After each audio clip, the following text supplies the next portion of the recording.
কখনোই তারা যাননি বিশ্ববিদ্যালয় ক্যাম্পাসে, অথচ এমবিএ সার্টিফিকেট দিয়ে নিয়েছেন অফিসারের চাকরি। দর্শক, শুধু তাই নয়, নিয়ম ভেঙে পেয়েছেন বড় পদোন্নতিও। এমন অসংখ্য অভাবনীয় ঘটনা ঘটেছে ইসলামী ব্যাংকে এস আলমের প্রত্যক্ষ নির্দেশে। শুধু তাই নয়, 2017 থেকে 24 এর মধ্যে 48 কর্মকর্তাকে নিয়োগ দেওয়া হয় সে সময়ের প্রধানমন্ত্রীর কার্যালয়ের সরাসরি নির্দেশে, যাদের সবাই ছিলেন আবার ছাত্রলীগের কর্মী। আর এসব নথি এসেছে 71-এর হাতে। এস আলমের ব্যাংক লুট নিয়ে 3 পর্বের ধারাবাহিক তৈরি করেছেন সহকর্মী আব্দুল জাহির আনাস। আজ দেখুন দ্বিতীয় পর্ব, আর ছবি তুলেছেন মিরাজ সুমন।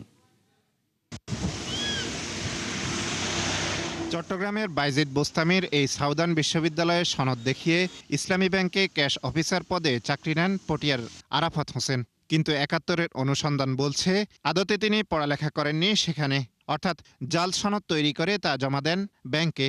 একই অবস্থা আরেক চাকরিচ্যুত কর্মকর্তা মনসুর আলমেরও। সবখান থেকেই, ডিপার্টমেন্ট থেকে, স্টুডেন্ট অ্যাফেয়ার্স এবং কন্ট্রোলার অফিস, সবখান থেকে কিন্তু এটা ফেক হিসেবেই সবাই সম্মত হয়। এটি ঢাকার রয়্যাল ইউনিভার্সিটি। চাকরির জন্য এই প্রতিষ্ঠানের সার্টিফিকেট জমা দেন মোহাম্মদ জুলকারনাইন নামে আরও এক সাবেক কর্মকর্তা। যদিও অনুসন্ধান বলছে এই নামে কোনো ছাত্রই ছিল না এখানে। এরকম অন্তত 20টি সার্টিফিকেট যাচাই করে টিম 71। এর মধ্যে 16টিই ছিল জাল, অর্থাৎ কর্মী নিয়োগে অনৈতিক উপায় অবলম্বন করা হয় এস আলমের প্রত্যক্ষ নির্দেশে। আমি যে রিপোর্টটা দেখলাম, এটা তৎকালীন যিনি কন্ট্রোলার অফ এক্সামিনেশন ছিলেন ডক্টর আমিরুল ইসলাম খান স্যার, ওনার তত্ত্বাবধানে ভেরিফিকেশনটা হয়েছে। তো ভেরিফিকেশন অনুযায়ী এটা আমাদের রয়্যাল ইউনিভার্সিটি এই সার্টিফিকেটটা ইস্যু করেনি। উনি হয়তো বাড়ি থেকে বা কোথাও থেকে কোনো না কোনোভাবে বানিয়ে নিয়েছে। অনুসন্ধান বলছে 2016 সাল থেকে 2024 সাল পর্যন্ত ইসলামী ব্যাংকে নিয়োগ পান 10,832 জন, যার মধ্যে 8,104 জনই চট্টগ্রাম জেলার বাসিন্দা। আর শুধু পটিয়া উপজেলারই 5,000-এর বেশি। 2,500 পড়েছেন চট্টগ্রামের 6 বেসরকারি বিশ্ববিদ্যালয়ে, যার মধ্যে বিজিসি ট্রাস্ট ও পোর্ট সিটি ইন্টারন্যাশনালের 979 জন। 5ই আগস্টের পর ইসলামী ব্যাংকের পক্ষ থেকে এসব প্রতিষ্ঠানে সার্টিফিকেট যাচাইয়ের জন্য পাঠানো হলেও সাড়া দেয়নি প্রতিষ্ঠানগুলো, যদিও উল্টো দাবি করছে ওই দুই বিশ্ববিদ্যালয়। আমাদের কাছে শুধুমাত্র অ্যারেঞ্জমেন্টের কথা বলেছিল, আমরা পূর্ণাঙ্গ সহযোগিতা করেছি এবং ওনাদের যে অফিসাররা আসছিলেন সংশ্লিষ্ট, তারা নিজেরা ভেরিফাই করে এটা নিয়ে গেছে। যে সার্টিফিকেটগুলো আপনারা ভেরিফাই করতে চাইছিলেন, ওই সার্টিফিকেটগুলো আবার পাঠান। আমরা আপনাদেরকে সর্বোচ্চ সহযোগিতা করে আমরা অ্যাজ আর্লি অ্যাজ পসিবল আপনাদেরকে এইগুলো একটা আনসার দেব। সেগুলো দেশে সম্ভবত ছাঁটাইয়ের পরে অর্জন হবে। ছাঁটাইয়ের আগে পর্যন্ত তারা কিন্তু কোনো রেসপন্স করে না। এখন তারা রেডি। শুধু নিয়োগ নয়, ইসলামী ব্যাংকে লুটে সহযোগীদের পদোন্নতি হয়েছে দ্রুত গতিতে। যেমন ডিএমডি পদের জন্য 20 বছরের ব্যাংকিং অভিজ্ঞতা দরকার হলেও মাত্র 8 বছরের অভিজ্ঞতায় আকিজউদ্দিন ও 17 বছরের অভিজ্ঞতায় মিফতা উদ্দিন পান সেই পদ। এছাড়া তৎকালীন ডিএমডি সাব্বির ও ইভিপি হাবিবুর রহমানকে 4টি, অতিরিক্ত ব্যবস্থাপনা পরিচালক কায়সার আলী ও এসভিপি ইহসানুলকে 3টি করে পদোন্নতি দেওয়া হয়। সব মিলিয়ে এই পদোন্নতি পান সে সময়ের গণসংযোগ বিভাগের প্রধান নজরুল ইসলাম সহ 82 জন। অবশ্যই সিনিয়র কর্মকর্তারা জড়িত আছে। সেই কর্মকর্তাদের দৃশ্যত বিচার কিন্তু আমরা এখনো দেখি নাই। আবারও সেই এস আলমের গ্রুপ বা তার মালিকানা বা তার সহায়তা পুষ্ট বা সমর্থন পুষ্ট এই গ্রুপের হাতে চলে গেলে আবারও মানুষের আস্থা নষ্ট হয়ে যাবে। যদি সেগুলো জাল পাওয়া যায় তবে অবশ্যই সেই সার্টিফিকেট গ্রহণযোগ্য হবে না। আবার এমন হতে পারে সার্টিফিকেট জাল না, কিন্তু ওই বিশ্ববিদ্যালয়টার কোনো স্বীকৃতি নাই ইউজিসির কাছে, সেটাও গ্রহণযোগ্য হবে না। তৎকালীন প্রধানমন্ত্রী শেখ হাসিনার কার্যালয়ের সুপারিশেও 2 ধাপে নিয়োগ দেওয়া হয় 48 জন ছাত্রলীগ কর্মীকে। এসব নথিও এসেছে 71-এর হাতে। শুধু তাই নয়, এস আলমের 7 বছরে ইসলামী ব্যাংকের অধিকাংশ নিয়োগই হয় পরীক্ষা ছাড়া। তবে 2019 সালের এক পরীক্ষায় পাশের জন্য সর্বনিম্ন 50 নম্বর নির্ধারিত থাকলেও উত্তীর্ণ হন মাত্র 32 জন, অথচ চাকরি দেওয়া হয় 60 জনকে। আব্দুল জাহির আনাস, 71, ঢাকা। টাকা জোগাড়ের খবর নেই, অথচ 50% বাড়ছে এডিপির আকার। যেখানে 59,000 কোটি বেনামি বা লোক দেখানো বরাদ্দ দেওয়া হচ্ছে শিক্ষা এবং স্বাস্থ্য খাতে, যাদের বাস্তবায়ন দক্ষতাও একরকম তলানিতে। আর শীর্ষ 5 খাতেই চলে যাবে মোট এডিপির 62% টাকা। অন্যদিকে সংকটের এই সময়েও কমছে জ্বালানি খাতের উন্নয়ন বরাদ্দ। বিস্তারিত জানাচ্ছেন সহকর্মী এমদাদ হোসাইন।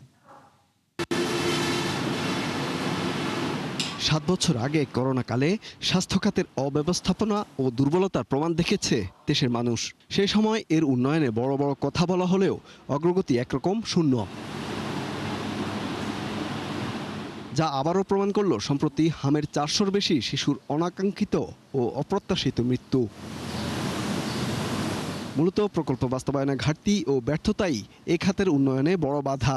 যেমন চলতি অর্থবছরে স্বাস্থ্যসেবার উন্নয়ন ব্যয় 3,128 কোটি টাকা থাকলেও 9 মাসে খরচ হয়েছে মাত্র 21%। অথচ নতুন অর্থবছরের এডিপিতে তা বাড়িয়ে নেওয়া হচ্ছে 26,808 কোটিতে, যেখানে প্রকল্প ছাড়া থোক বা বেনামি বরাদ্দই 21,000 কোটি। অর্থাৎ খরচের সক্ষমতা না থাকার পরও বাড়ানো হয়েছে লোক দেখানো বরাদ্দ। স্বাস্থ্য খাতে আমরা দেখেছি কেবলমাত্র যে বাস্তবায়ন করা যায় নাই অর্থের দিক থেকে, সেটাও না, যেটা বাস্তবায়িত হয়েছে সেখানেও সমন্বয়হীনতার অভাব। আমরা দেখেছি যে বড় বড় হাসপাতাল করা হয়েছে, সেখানে জনবল প্রস্তুত করা হয় নাই।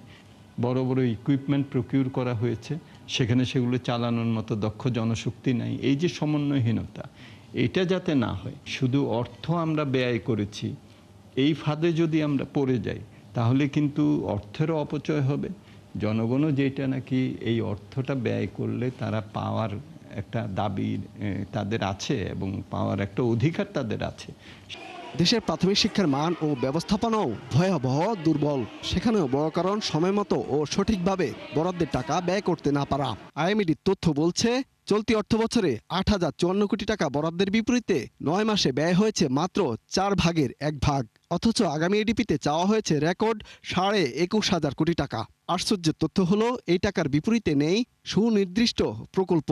ফলে বেনামি বা থোক বরাদ্দ হিসেবে থাকছে 16,300 কোটি, জানিয়ে ঘোর আপত্তি বিশ্লেষকদের।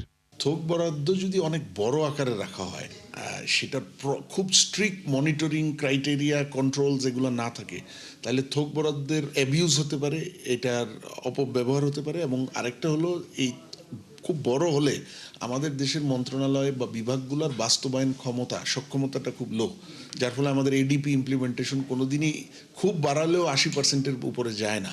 তখন আবার থোক বরাদ্দটা অব্যবহৃত থেকে যেই জায়গায় হয়তো প্রয়োজন সেখান থেকে টাকা এখানে মানে টাকার ব্যবহারটা আনইউটিলাইজ থাকতে পারে। আগামী এডিপির অর্থায়নে 1,10,000 কোটি টাকা প্রত্যাশা করা হচ্ছে প্রকল্প ঋণ হিসেবে। আর সুনির্দিষ্ট রূপরেখা না থাকলেও শেষ করার নির্দেশনা রয়েছে 200 প্রকল্পে। ইমদাদ হোসাইন, 71, ঢাকা। আইএমএফের সব শর্ত বাংলাদেশের জন্য উপযোগী নয় বলে মন্তব্য করেছেন অর্থমন্ত্রী আমির খসরু মাহমুদ চৌধুরী। রাজস্ব আদায় বাড়াতে এনবিআর 2 ভাগের কোনো বিকল্প নেই জানিয়ে তিনি বলেন, অন্তর্বর্তী সরকারের সময় প্রকৃত কোনো সংস্কারই হয়নি। জানান, আওয়ামী আমলে দুর্নীতি ও ব্যক্তিস্বার্থে নেওয়া প্রকল্প বন্ধ করে দেবে বর্তমান সরকার। এ সময় ব্যবসা পরিচালনায় বিভিন্ন বাধার কথা তুলে ধরেছেন উদ্যোক্তারা। আরও জানাচ্ছেন মইনুল হাসান।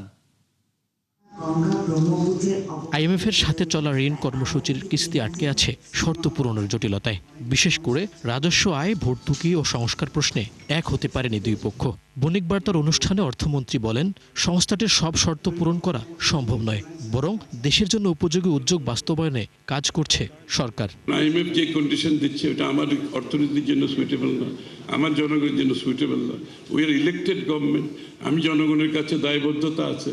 ওপিনিয়ন ডিফারেন্স থাকবে, চলতে থাকবো, কিন্তু আমি আমার কোর্স কারেকশন করব অতটুকু যতটুকু আমার ম্যানিফেস্টোর সাথে অ্যালাইনমেন্ট থাকবে।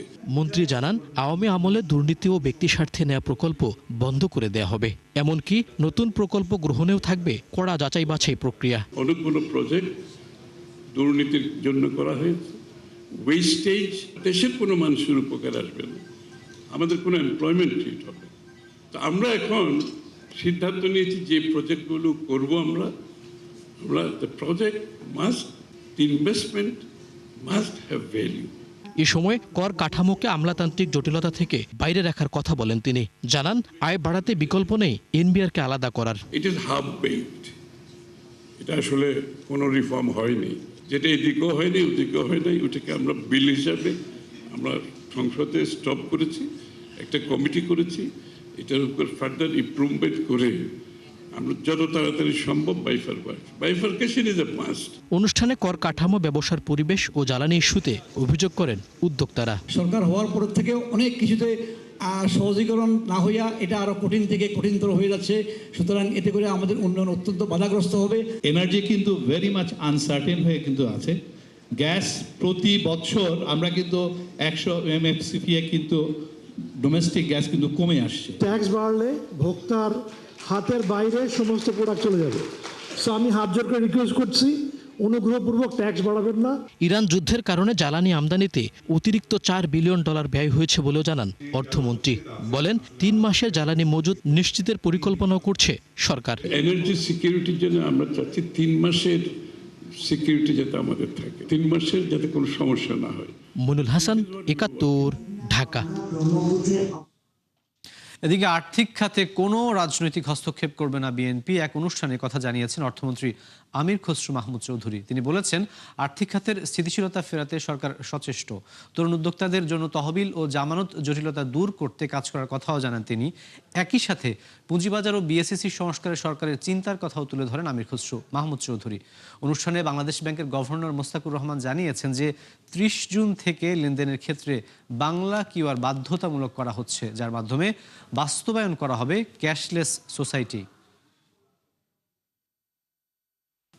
30 জুনের পরে কোনো ধরনের প্রোপ্রাইটারি কিউআর কোড থাকবে না। বাংলাদেশ ব্যাংকের যে QR code, B QR code, সেটা ছাড়া অন্য কেউ কোনো কিউআর কোড ব্যবহার করতে পারবেন না। এর ফলে একজন অপারেটরের মার্চেন্টের সাথে আরেকজন অপারেটরের ক্লায়েন্ট খুব সহজে লেনদেন করতে পারবে। সিদ্ধান্ত নিয়েছি অর্থনৈতিক সেক্টরে, ফিনান্সিয়াল সেক্টর সহ রিলেটেড ইকোনমিক সেক্টরে আমরা কোনো ধরনের রাজনৈতিক ইন্টারফারেন্সে যাব না, কোনো ধরনের রাজনৈতিক অ্যাপয়েন্টমেন্ট হবে না। I can assure you this is not a political statement. I am saying this is the decision of the party, this is the decision of the government, this is the decision of the prime minister of Bangladesh. বিশ্ববাজারে জ্বালানির দাম বাড়ায় বিপাকে ভারতের অর্থনীতি। অতিরিক্ত মূল্য পরিশোধে reserve কমে যাওয়ায় পতন হচ্ছে রুপির মানে, ফলে বেড়ে গেছে চলতি হিসেবের ঘাটতিও। এমন প্রেক্ষাপটে আগামী 1 বছর ভারতীয়দের স্বর্ণ কেনা থেকে বিরত থাকার আহ্বান জানিয়েছেন দেশটির প্রধানমন্ত্রী নরেন্দ্র মোদী। বিস্তারিত জানাচ্ছেন নুসরাত মৌমি। হরমুজ সংকটে বিশ্বব্যাপী বেড়েছে জ্বালানি তেলের দাম। এতে বিপর্যস্ত বিভিন্ন দেশের অর্থনীতি, যা থেকে বাদ যায়নি পৃথিবীর অন্যতম বৃহত্তম অর্থনীতি ভারতও। উচ্চ মূল্যের জ্বালানির দাম পরিশোধে চাপ পড়ে বৈদেশিক মুদ্রার রিজার্ভে, যার নেতিবাচক প্রভাব পড়ে দেশটির মুদ্রার রুপির মানে। এ থেকে উত্তরণে আগামী 1 বছর স্বর্ণ কেনা বন্ধ রাখতে ভারতীয়দের আহ্বান জানান প্রধানমন্ত্রী নরেন্দ্র মোদী। মূলত ভারতের জ্বালানি তেলের মোট চাহিদার 85%-রও বেশি আমদানি নির্ভর। ফলে বিশ্ববাজারে তেলের দাম বৃদ্ধিতে চাপ বাড়ে রিজার্ভে। বছরের শুরুতে $728 বিলিয়ন রিজার্ভ মে নাগাদ নেমে আসে 690 বিলিয়নে। ফলে কমে যায় দেশটির মুদ্রা রুপির মান। গেল এপ্রিলে ডলারের বিপরীতে যা নেমে আসে সর্বনিম্ন 95.43-এ। তথ্য বলছে, রিজার্ভ কমে যাওয়া ও মুদ্রার মানের পতনে বেড়েছে ভারতের চলতি হিসাবের ঘাটতি। অন্যদিকে জ্বালানি তেলের পর দেশটির বড় খরচের খাত স্বর্ণ। প্রতি বছর আমদানি করে প্রায় 900 টন। ফলে রিজার্ভের বড় অংশ এই খাতে খরচ করে বিশ্বের দ্বিতীয় বৃহত্তম স্বর্ণ আমদানিকারক দেশটি। সোনা नहीं खरीदेंगे। এমন প্রেক্ষাপটে আগামী 1 বছর স্বর্ণ কেনা থেকে বিরত থাকার পাশাপাশি জ্বালানির সাশ্রয়ী ব্যবহার, বিদেশ ভ্রমণ ও অপ্রয়োজনীয় কেনাকাটা কমানোর আহ্বান জানান নরেন্দ্র মোদী। এই ঘোষণার পরই পতন দেখা গেছে গহনা প্রস্তুতকারীদের শেয়ার দরে। এছাড়া প্রশাসনিক জটিলতায় স্বর্ণ আমদানিতে হিমশিম খাচ্ছে ব্যাংকগুলো, যা দীর্ঘমেয়াদে রিজার্ভের জন্য সহায়ক বলে মনে করছেন বিশ্লেষকরা।